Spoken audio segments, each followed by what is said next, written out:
economía es un arma. Gracias a políticos y economistas vivimos en un mundo irracional.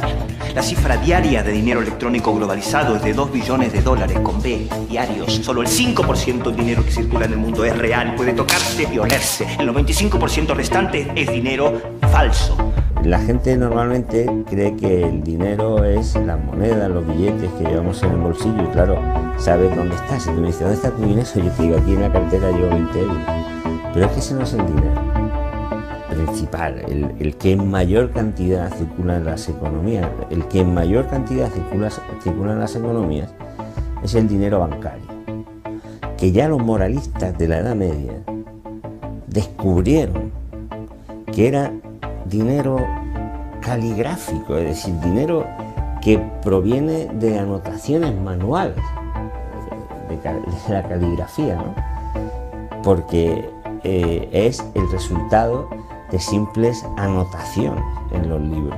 Cada vez que se concede un crédito, pues estás anotando una deuda y está apareciendo dinero bancario. Eso es, como dice Maurice Allais, el premio Nobel de Economía francés, dice, es el dinero ex nihilo, que viene de la nada, porque no viene de ningún sitio. Como no viene de ningún sitio, no está en ningún sitio, porque es nada, eso son anotaciones. Desde hace siglos, los bancos, debido al interés político, gozan del privilegio legal de la llamada reserva fraccionaria, pudiendo prestar el dinero de sus clientes al mismo tiempo que tienen la obligación de devolvérselo de forma inmediata en el momento que estos lo reclamen.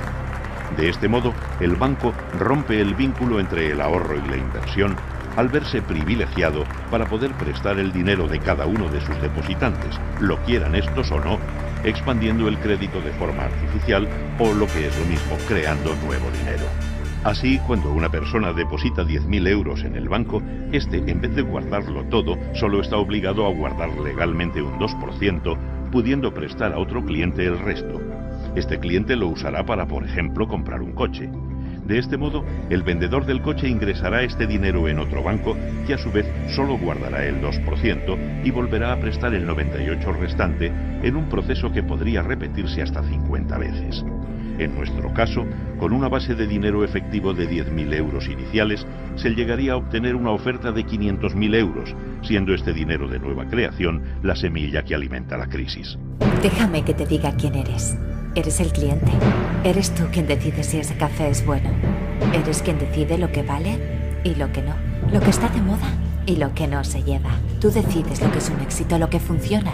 Decides quién lo hace mejor, quién es más cercano, más transparente. ¿Y sabes qué? Tú jamás te equivocas. Es curioso el hecho de que nos planteamos muy pocas preguntas sobre cosas cotidianas, como por ejemplo, cuando vamos a un banco y pedimos un préstamo de, digamos, $50.000 o 50.000 libras. ¿Qué pasa en realidad? Veamos. Muchas personas viven la vida basándose en unas ideas que se alejan mucho de la realidad. Lo que en realidad pasa es que si pides 50.000 libras, escriben que en tu cuenta hay 50.000 libras. Eso es todo lo que hacen. No acuñan monedas ni imprimen billetes. No recurren a ningún metal precioso. Simplemente escriben en una pantalla de ordenador que tu cuenta tiene 50.000 libras. Desde ese momento, empiezas a pagar intereses sobre una cantidad de dinero que nunca ha existido, que no existe y que no existirá. El trill es uno de los engaños más antiguos. Contiene la esencia de cualquier timo. Es teatro puro.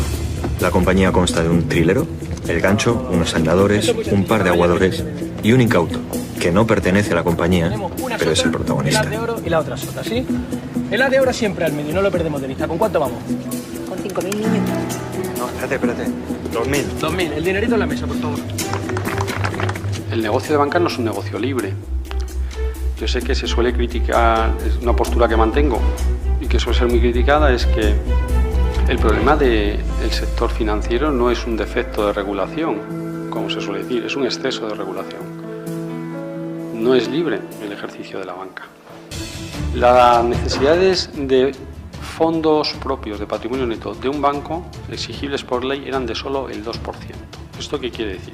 Que de cada 100 euros que un banco prestaba, solamente 2 euros tenían que ser aportaciones de sus capitalistas. 98 era dinero que se podía pedir prestado. O sea, dicho de otra manera, la regulación permitía a la banca endeudarse en una proporción 98:2, 49:1. Les parecerá tremendo, ¿no? Pero es la verdadera esencia de la industria bancaria. Convertirnos a todos, tanto a las naciones como a los individuos, en esclavos de las deudas. Sin embargo, este negocio peligrosísimo se permite, pero claro, no se puede permitir a todo el mundo porque es peligrosísimo. Y a los que se les permite, se les da una garantía. ¿Qué garantía da? Bueno, pues se da, a aquellos que hayan estudiado política monetaria, se les da la garantía de lo que se llama que el Banco Central actuará como prestamista en última instancia, ¿no? Last Resort Lender, se suele poner en los libros de política monetaria. El Banco Central asegura a aquellas entidades a las que ha autorizado el ejercicio de la banca dentro de su territorio, ¿de acuerdo?, que si en un momento dado la demanda de sus depositantes para retirar su dinero es excesiva y por lo tanto se ven con problemas a la hora de liquidar sus activos, lo entendemos todos esto, claro, si en un momento dado una parte importante, no hace falta que sean todos, pero importante, de los acreedores de un banco quieren retirar sus depósitos, el banco tiene que empezar a vender. Si tiene que empezar a vender de manera rápida, no vamos a llamar precipitada, pero sí rápida, es posible que tenga que tirar de los precios para abajo de sus activos y por lo tanto no pueda hacer frente a sus obligaciones. El Banco Central actúa como prestamista en última instancia y le repone la liquidez que necesita para que no tenga que vender los activos y no se produzca una caída de precios. Por eso el negocio de banca es un negocio que no se le puede dejar hacer a cualquiera. Hay una mala comprensión de lo que son los bancos comerciales y de dónde viene la moneda. La mayor parte de la gente piensa que la moneda es creada por un banco central. El banco central tiene el monopolio de la creación de billetes y de acuñación y de monedas, digamos, y que, bueno, esas monedas entran en circulación a través de algunos canales, ¿no?, y llegan a nuestras manos, y que hay gente que ahorra algo de la plata que recibe, de sus ingresos, y cuando sus ahorros va y los deposita en un banco comercial. Esa es la visión que se tiene de cómo funciona una economía monetaria. Estos bancos comerciales a su vez toman los depósitos de los ahorradores y los prestan. Que los prestan a gente que quiere invertir en una empresa productiva o que quiere comprar algún objeto de consumo, cualquier cosa. Entonces los bancos son intermediarios entre estos personajes que ahorran y los agentes que quieren tomar dinero prestado.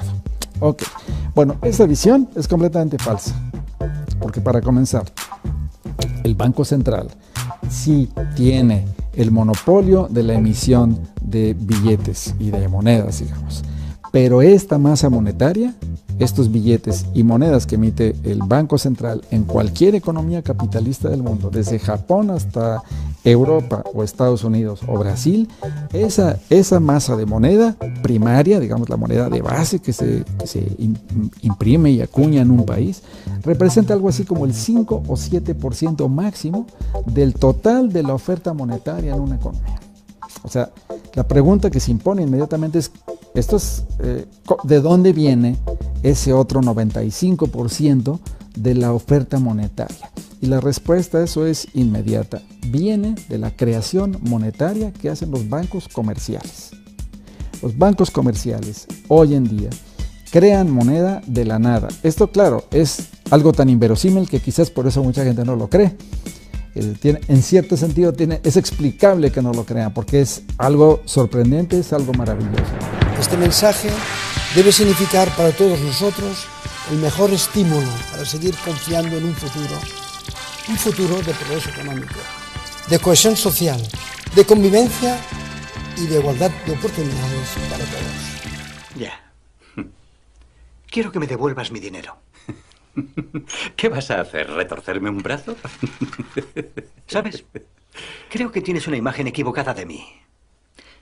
Y lo menos que puedo hacer es explicarte exactamente cómo funciono. Por ejemplo, mañana me levantaré pronto y me daré un paseíto hasta tu banco. Luego entraré a verte y, si no tienes preparado mi dinero, delante de tus empleados te abriré tu puta cabeza. Y cuando cumpla mi condena y salga de la cárcel, con suerte, tú estarás saliendo del coma. ¿Y qué haré yo? te volveré a romper la puta cabeza. Porque yo soy idiota. Y a mí lo de la cárcel me la suda. A eso me dedico. Así funciono yo. Antes de las últimas reformas que han emprendido los dos últimos gobiernos, el que nos gobierna y el que le antecedió, las exigencias de recursos propios para hipotecas eran del 2,8%. ¿Esto qué quiere decir? De cada 1.000 pesetas que un banco prestaba en forma de hipotecas, solamente 28 pesetas tenían que ser, ya ven que la edad me traiciona, digo pesetas, solamente 28 tenían que ser recursos propios. Es decir, las otras 972 podían ser pedidas prestadas. Hello? Mr. Victim, yes, I'm glad to say that I've got the go-ahead to lend you the money you require, yes? We will, of course, want as security the deeds of your house, of your aunt's house, of your second cousin's house, of your wife's parents' house, and of your granny's bungalow. And we will, in addition, need a controlling interest in your new company, unrestricted access to your private bank account, the deposit in our vaults of your 3 children as hostages, and a full legal indemnity against any acts of embezzlement carried out against you by any members of our staff during the normal course of their duties. Cuando una persona acude a una entidad financiera a pedir un préstamo para comprar un piso o un local de negocio, se suele decir que va a pedir una hipoteca. Sin embargo, eso es un error conceptual. En realidad, a lo que va es a pedir dinero y un plazo para devolverlo. Quien pide la hipoteca, quien exige la hipoteca, es el banco. La hipoteca es una garantía accesoria que pretende conseguir el objetivo de que si el deudor no paga su préstamo, en este caso, pueda el banco recuperar lo prestado más los intereses. Que nos han obligado a comprar, a tener una vivienda, una propiedad, porque parece que si no tienes una propiedad no tienes nada, no vales nada. Todo eran facilidades, no te preocupes, esto si sube un poco más el banco te ayuda. Pero es que incluso te ofrecía el banco, si queréis podéis pedir hasta más dinero para compraros los muebles, para esto, para hasta, vamos, te ofrecen de todo.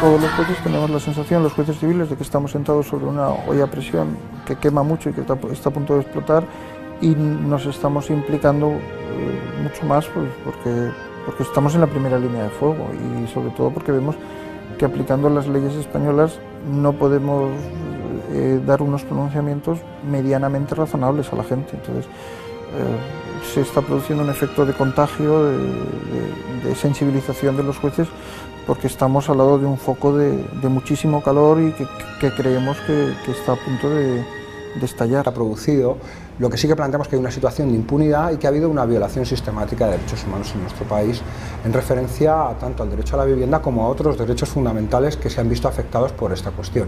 Y frente a esa violación sistemática nosotros planteamos que se cumplan los 4 principios internacionales ante violaciones de derechos humanos, que el primero de todos es el restablecimiento de la verdad, el segundo es que haya justicia, el tercero que haya reparación a las víctimas y el cuarto que se tomen las medidas para que esto no se repita. Los banqueros apoyan al gobierno y el gobierno apoya a los banqueros, eso donde quieran. Cientos de miles de familias que han perdido su vivienda por operaciones hipotecarias truculentas. Docenas de miles de familias están cercanas a la ruina porque les han engañado en sus sucursales bancarias con clips, con swaps. Multitud, miles de personas que han perdido dinero porque creían que dejaban su dinerito, su ahorro en la sucursal de la caja o del banco para que allí estuviera tranquilo, y que la banca o las cajas lo utilizaban para hacer inversiones arriesgadas. Cualquier persona, cualquier empresa que hubiera engañado la 10ª parte de lo que han hecho los bancos estarían de por vida en la cárcel. Ah, yes, here we are. In a life. In a life. Come in. Mr. Ford, isn't it? That's right, yes. How do you do? I'm a merchant banker. Oh, how do you do, Mr. I forget my name for the moment, but I am a merchant banker. Los bancos pueden dar créditos hasta un tope de su capital y cuando ya han alcanzado ese tope, pues en principio tendrían que dejar de dar créditos, pero su negocio es dar créditos. ¿Y qué hacen? Entonces, en Estados Unidos, cuando eso ocurre, los bancos empiezan a aplicar una fórmula que es la que llamamos la titulización, que consiste en que el contrato de crédito, por ejemplo, que han suscrito con un cliente, con una familia, una persona que ha pedido un crédito, en lugar de guardarlo en su cajón, que ahí lógicamente no le daría ningún rendimiento, nada más que la cuota mensual que pague esa familia por el crédito, en lugar de mantenerlo en el cajón, lo que hace ese banco es que crea un fondo de inversión. A veces el fondo de inversión incluso era del propio banco. Ese fondo de inversión en los mercados internacionales suscribe y recibe préstamos, dinero líquido. Y entonces el banco le vende a su fondo de inversión el contrato. Cambia un papel que no le da nada por dinero. Y cuando recibe el dinero ya puede seguir dando préstamos. Y así con todos los préstamos que hace. De tal manera que el papel se convierte en más liquidez, en más liquidez, en más liquidez. El fondo de inversión, a su vez, ese papel que tiene, no lo guarda en su cajón, sino que le pone otro nombre o lo envuelve en otros paquetes y lo vende, a su vez, en los mercados internacionales. Los desahucios no tienen razón de ser cuando se trata de una crisis sistémica.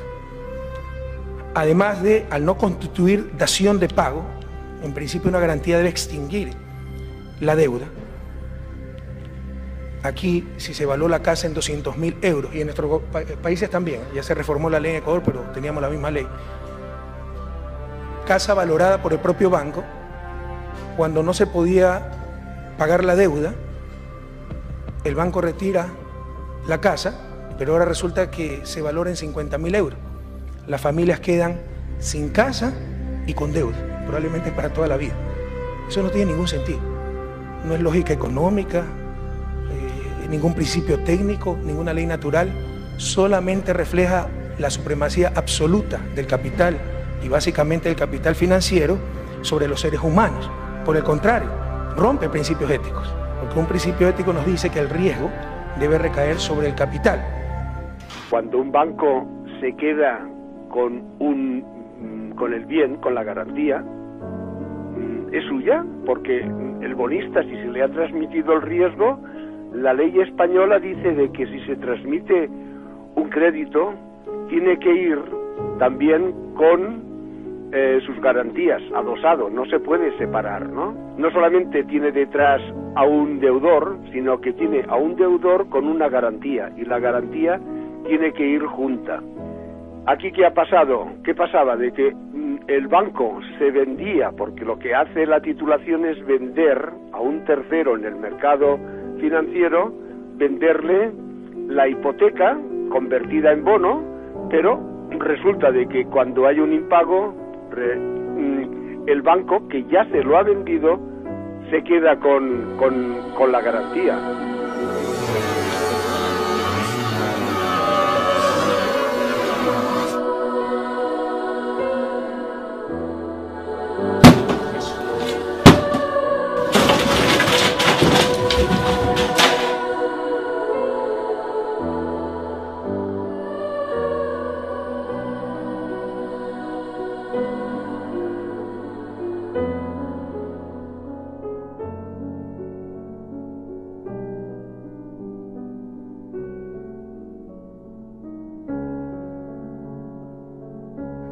Bien, pues como decía, en las cédulas hipotecarias, en vez de esperar a los 20 años, 30 o 40 que se acabe el crédito para recuperar el dinero, puede, digamos, vender ese crédito a un tercero y recuperar los 100.000 euros de forma inmediata.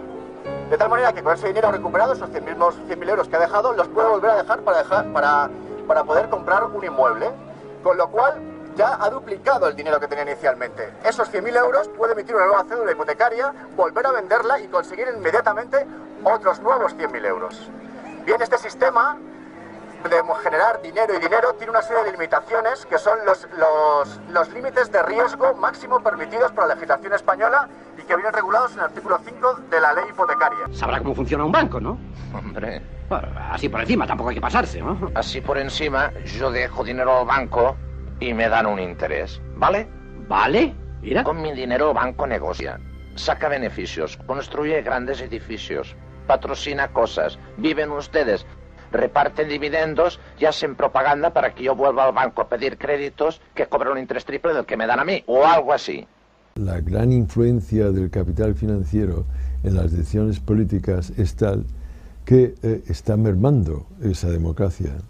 Y desde ese punto de vista, el objetivo nuestro es mostrar que a la gente lo que ocurre, pero también a la vez indicarle que tiene los instrumentos para cambiar esa situación. Y los amos del mundo es el capital financiero. ¿Qué quiere decir esto? Pues la banca, las compañías de seguros, los fondos de inversiones de alto riesgo, o sea, la gente que maneja el dinero.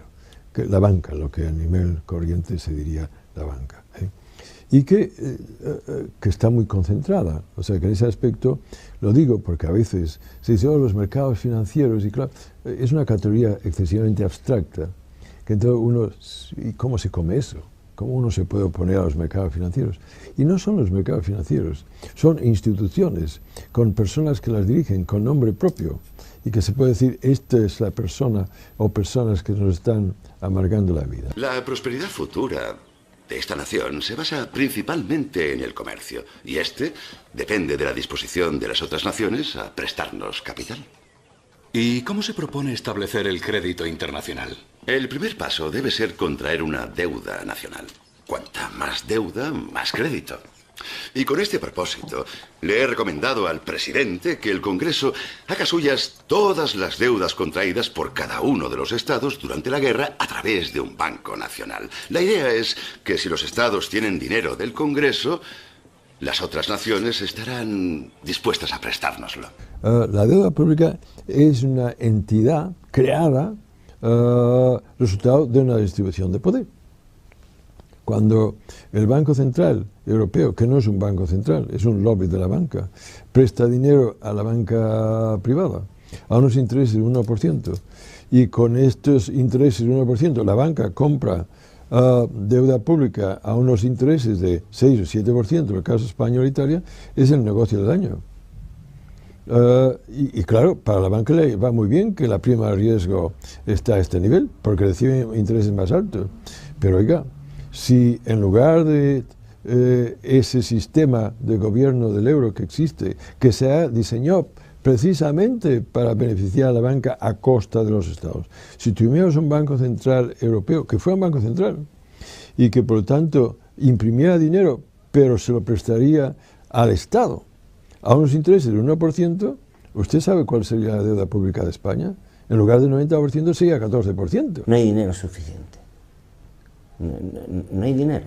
O sea, eso forma parte de la incongruencia que supone el sistema financiero en el que estamos. Si se quisiera decir, bueno, venga, vamos a portarnos bien, tal como nos están diciendo, y vamos a pagar la deuda. No se puede, no hay dinero. Eso quiere decir que el colapso antes o después se produce. Claro, eso va a generar cuellos de botella en diferentes sitios. Donde explote, primero, se va a pasar mal, porque llevará consigo, ya lo ha preparado la Unión Europea con la normativa de la que no se habla, y nada, los periódicos, los medios de comunicación no han hecho prácticamente mención a que por escalones al final se actuará sobre los depósitos de la gente, será insuficiente y habrá, digámoslo así, corralitos generalizados que no serán solución, porque no hay forma humana, material, de absorber la deuda que hay en la economía. Ni una guerra gigantesca, ni una inflación gigantesca podrían hacer que la deuda se desintegrara. ni una reactivación de la economía de caracteres inverosímiles.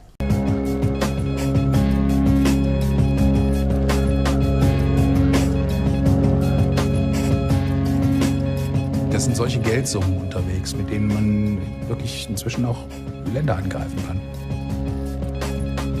Ora bene, proviamo a fare un altro passaggio, che è prendere un altro pezzo di carta, che è questo, un biglietto, posso garantire che qui direbbero che è vero, non so cosa significa questo aggettivo, però è vero, e questo biglietto proviamo a bruciare anche questo.